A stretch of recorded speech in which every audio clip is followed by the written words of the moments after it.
crow lived in a tall tree. Tall মানে লম্বা. Snake lived at the foot of the tree. সাপ সেই একই গাছের নিচে বাস করত.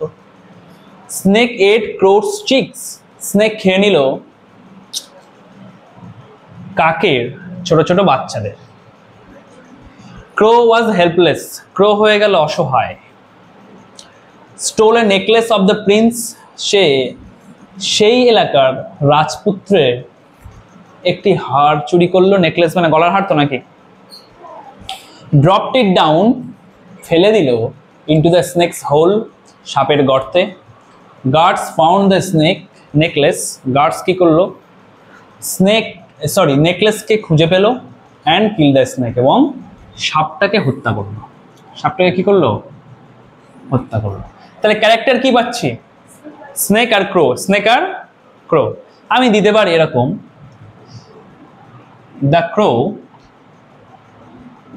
অ্যান্ড, খেয়াল লাগবে যেন বড় হাতের হয়, হ্যাঁ, ক্যারেক্টারগুলো, অ্যান্ড দ্য স্নেক। আরেকটু যদি আমি লফটি ল্যাঙ্গুয়েজ ইউজ করি তাহলে কি দেব? The crow's ingenuity. ইনজেনুইটি কথার মানে লিখে নাও চতুরতা। চতুরতা। ইনজেনুইটি কথার অর্থ চতুরতা। তাহলে কাকের চতুরতা। কাকের চতুরতা। বানানটা খেয়াল করো, INJENUITY, ইনজেনুইটি। গল্প লেখার আগে কি করতে হয়? যদি তোমার হিন্টসে ওয়ান্স না লেখা থাকে তবুও ওয়ান্স দিয়ে করবে। যেমন আমি লিখছি, once a crow lived in a tall অথবা lofty tree। টল মানেও লম্বা, লফটি কথার মানেও সুউচ্চ বা লম্বা। তাহলে একটি কাক বাস করত একটি লম্বা গাছে বা একটি সুউচ্চ গাছে। কি হলো? দেখো এদিকে,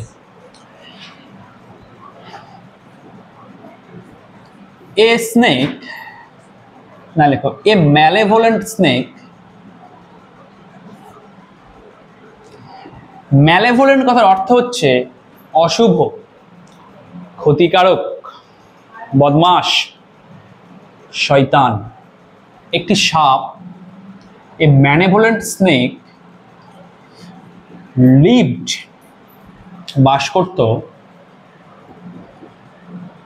at the foot of the tree, সেই গাছে। কোন গাছের? যে গাছে কাক বাস করত। Snake ate the crow's young chicks, by snakes, crow's chicks অথবা young ones যেটা বললেই হবে।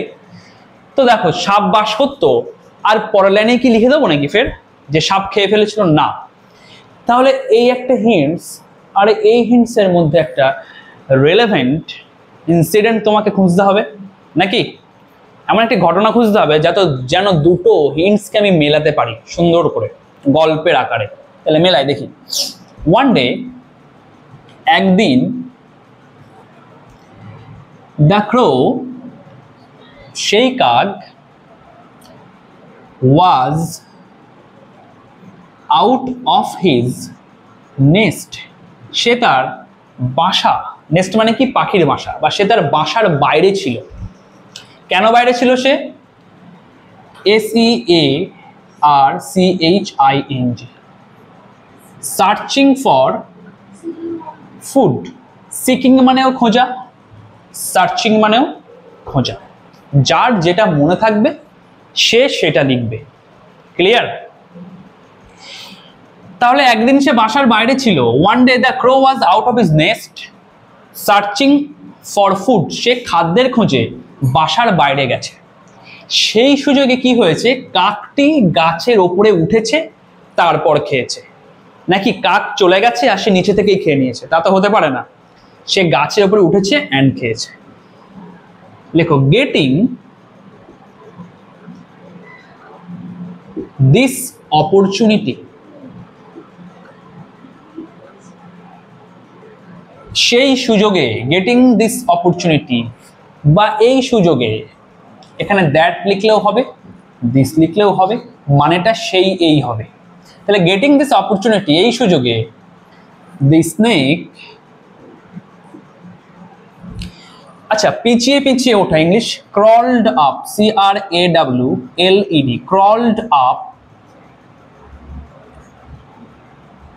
ক্রলড আপ, সে গাছ বেয়ে উঠল, অ্যান্ড এবং সোয়ালোড, সোয়ালোড মানে হচ্ছে গিলে খাওয়া, কি করে খাওয়া, গিলে খাওয়া, অথবা তুমি দিতে পারো ডিভোর্ড, DEVOURED, ডিভোর্ড মানেও গিলে খাওয়া। 90% স্টুডেন্ট লিখবে এট, 90% স্টুডেন্ট কে লিখবে এট। যারা একটু সচেতন হবে তারা একটু ভালো ল্যাঙ্গুয়েজ ইউজ করবে, যেমন লিখলাম সোয়ালো অ্যান্ড ডিভোর্ড। কতটা বোঝা গেছে? এবারে ডিসিশন ইজ ইয়োর্স, যে তোমরা কি লিখবে, যেমন লিখবে বাবা তেমন নাম্বার পাবে। crawled up and swallowed অথবা devoured the crow's chicks, কাকের যে বাচ্চাগুলো ছিল, ছোট ছোট ছানা, এই কাকের ছানাগুলোকে সাপ কি করলো, খেয়ে ফেললো বা গিলে ফেললো। ঠিক আছে, তাহলে দেখো coming back, coming back home, বাড়ি ফিরে বা বাসায় ফিরে, এখানে হোম মানে কিন্তু বাড়ি নয়, এখানে হোম মানে বাসা। Coming back home the crow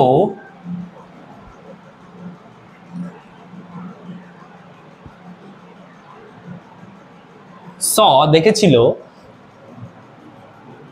her chicks, সাপটি দেখেছিল তার বাচ্চাদেরকে, যেখানে তারা সেখানে নেই। The chicks were absent, chicks were absent, তারা সেখানে ছিল না, তারা ছিল অনুপস্থিত, তারা ছিল অনুপস্থিত। ইনস্ট্যান্টলি, তৎক্ষণাৎ, she realized, সে বুঝতে পেরেছিল, সে কি বুঝতে পেরেছিল, যে সাপটিই খেয়েছে। she realized who was the main culprit, কে হচ্ছে বদমাশ অসভ্য যে এই কাজটি করেছে, তার বাচ্চাদেরকে খেয়ে ফেলেছে। instantly she realized who was the main culprit and was helpless, এবং সে হয়ে গেল অসহায়। সে বুঝতে পারলো যে কে হচ্ছে আসল কালপ্রিট, এটা বুঝতে পেরে সে তো কষ্ট পেলই, সে অসহায় হয়ে গেল। ঠিক আছে, লেখো she was plunged, PLUNGED, plunged কথার মানে হচ্ছে নিমজ্জিত হওয়া। কি কথার মানে নিমজ্জিত হওয়া? plunged। she was plunged into despair, despair কথার মানে হতাশ, হতাশায় ডুবে গেল সে, তার বাচ্চাগুলোকে খেয়ে ফেলেছে সাপটি, সে হতাশায় ডুবে গেল। তারপর কি হলো? she decided to take a revenge, revenge অথবা লিখতে পারো vengeance, অথবা লিখতে পারো vengeance, দুটোর কথার মানেই হচ্ছে প্রতিশোধ। রিভেঞ্জ মানেও যা, ভেঞ্জিন্স মানেও তাই, এর মানে হচ্ছে প্রতিশোধ। সে কি করলো? সে সিদ্ধান্ত নিল সে প্রতিশোধ নেবে। সে কি করবে? প্রতিশোধ নেবে। she made a plan, সে একটি পরিকল্পনা করলো, সে একটি পরিকল্পনা করলো, মনে থাকবে, সে একটি পরিকল্পনা করলো। সে কি করলো পরিকল্পনা? এই গল্পটা তোমরা হয়তো অনেক জায়গায় পড়েছো, কোথাও দেখেছো হচ্ছে প্রিন্স নদীতে স্নান করছে, তখন সাপটি কাক চুরি করেছে। এত লিখতে হবে না, কি লিখবে? ওয়ান ডে, একদিন, one day he stole a necklace. One day she stole a necklace of prince. ঠিক আছে? তাহলে দেখো আমি যেটা বললাম, স্নেক এট ক্রোজ ইয়ং ওয়ান্স, ক্রো ওয়াজ হেল্পলেস বা হ্যাপলেস। এই যে হেল্পলেস এর পরে এই অবধি আসার জন্য আমি কতটা কিছু লিখেছি বলতো। Coming back home the crow saw her chicks were absent, instantly he realized who was the main culprit and was helpless. এই যে হেল্পলেস শেষ হয়ে গেল। তারপরে she was plunged into despair, সে হতাশার মধ্যে ডুবে গেল, তার বাচ্চাকে খেয়ে ফেলেছে, তার ভালোবাসার এক জিনিস। she decided to take revenge, সে প্রতিশোধ নিতে সিদ্ধান্ত নিল। she made a plan, সে একটি পরিকল্পনা করলো। one day, একদিন, she stole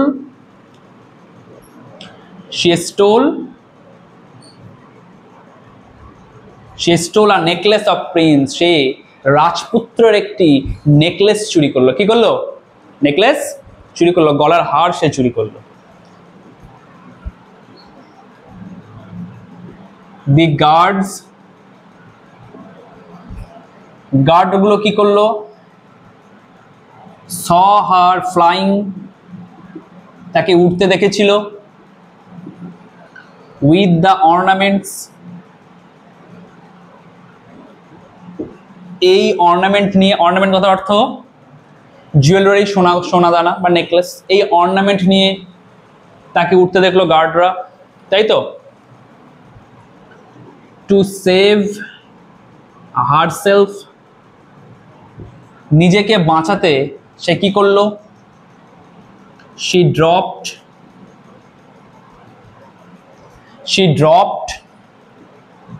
the necklace, সেই নেকলেসটিকে ড্রপ করলো। কোথায় ড্রপ করলো? into the hole of the snake, সে সাপের গর্তে নেকলেসটিকে কি করলো? সাপের গর্তে উপর থেকে ড্রপ করে দিল, তাই তো? তারপর লেখো, the guards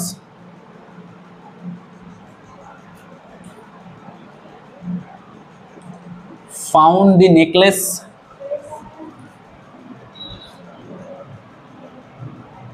সরি এখানে হোল বানানটা ভুল হয়েছে, into the hole of the snake, ঠিক আছে? the guards found the necklace and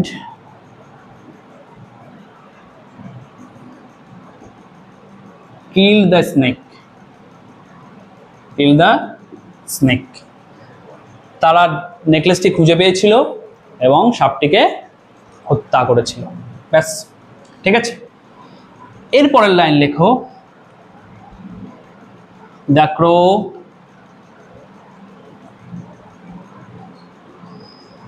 saw the whole episode, এই সমস্ত পর্বটি, কোন পর্বটি?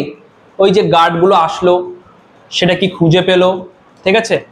তারা নেকলেসটিকে খুঁজে পেল, গার্ডরা সাপটিকে হত্যা করলো, এটা হচ্ছে সমস্ত পর্ব। এখানে দেওয়া যেত তারা গর্ত খুঁড়ছিল, তখন সাপটিকে মারলো, সেটাও দেওয়া যায়।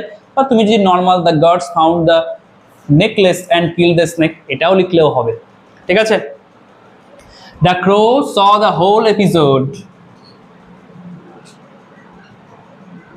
from the top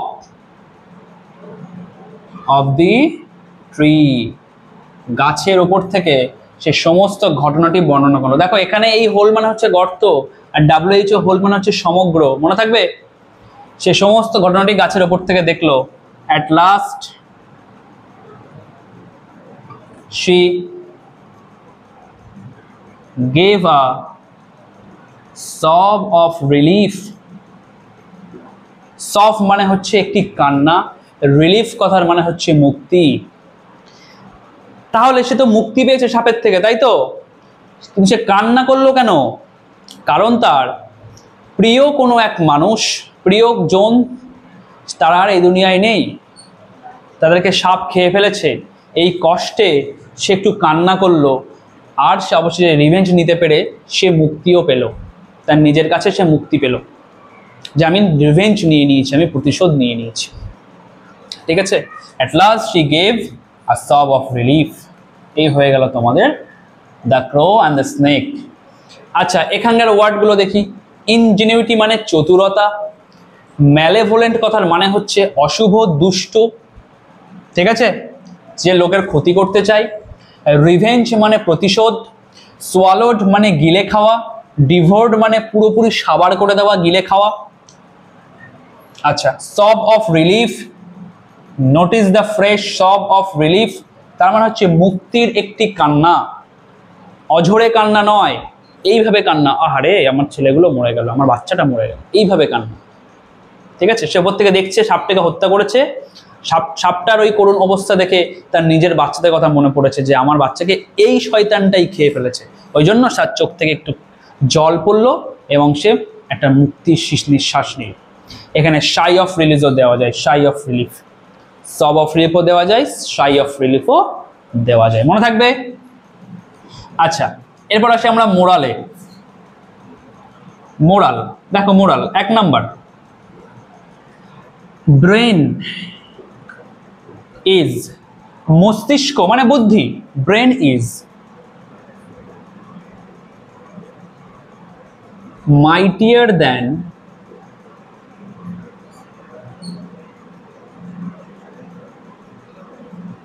ব্রন। এই ব্রন কথার মানে হচ্ছে শক্তি বা বল, শক্তি বা বল।